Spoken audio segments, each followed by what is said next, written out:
If you want a pet, you know that feeling. Standing in the pet food aisle, just completely overwhelmed by the choices. Well, today we're going to cut through all that noise and get to the bottom of one of the biggest questions out there. Wet food or dry food? Let's figure this out together. Seriously, you're faced with this huge wall of bags and cans, and every single one is promising to make your pet the happiest, healthiest animal on the planet. It's a lot to take in, so we're going to break down what really matters and get to the real differences so you can make a great choice for your furry best friend. All right, let's kick things off with the undisputed champion of convenience, dry food. You know, Kibble. It's the go-to for so many of us for a reason, but what are we really getting for that convenience? Let's take a look. So on one side, you have the pros, and they're all about making your life easier, right? It's way more affordable, it basically lasts forever in the pantry, and serving it is a breeze. But then you look at the other side, and that's where you see the trade-offs. We're talking low moisture content and often a whole lot more carbs than a cat or dog might naturally eat. It's a pretty clear balance of convenience versus nutrition.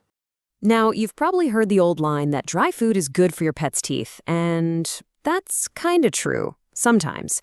See, for a lot of standard kibble, the little pieces just shatter when they bite down, so there's not much cleaning going on.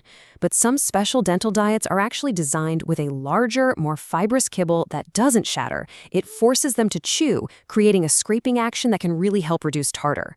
It's definitely not a replacement for brushing, but hey, it's something. Okay, let's flip the script and head over to the other side of the aisle. Let's talk about wet food. It might not score as high on the convenience scale, but it has one huge, massive advantage that's pretty tough to ignore. And here it is, folks, hydration. The #1 biggest selling point for wet food is just how much water is packed in there. I mean, look at that difference. We're talking up to 85% moisture compared to maybe 10% in dry food. This is a game changer, especially for cats. Think about it. They evolved as desert animals, and they're biologically wired to get most of their water from their food, not from lapping it up at a water bowl. And this isn't just a theory. We've got the science to back it up. One really important study found that even though cats on a dry food diet drank more water from their bowl, it just wasn't enough to compensate. The cats that were eating high-moisture wet food had a much, much higher total water intake. And that is absolutely critical for preventing really serious things like urinary tract and kidney problems down the line. So, what's the bottom line on wet food? Well, nutritionally, it's often a lot closer to what your pet would eat in the wild. You know, high in protein, low in carbs. It's also fantastic for getting those picky eaters interested in their meals, and it can be a total lifesaver for older pets who have trouble chewing. Of course, the trade-offs are real. It costs more, and once you open that can, the clock is ticking. The health arguments are one thing, but let's be real for a second and talk about something that matters to pretty much all of us, the price tag. How big is the difference, really? Well, let's start at the budget-friendly end. According to some great research from Tufts University, this is about what it costs to feed an average 55-pound dog for a whole year on one of the most affordable but still nutritionally complete dry foods. $200 a year. That works out to less than $1 a day. Okay, now hold on to your hats. If you wanted to feed that same dog a premium, top-of-the-line, freeze-dried raw diet, you could be looking at over $7,000 a year. And while your standard canned wet food isn't quite that extreme, it's still way more expensive than kibble. The gap is huge. But here's where things get really interesting.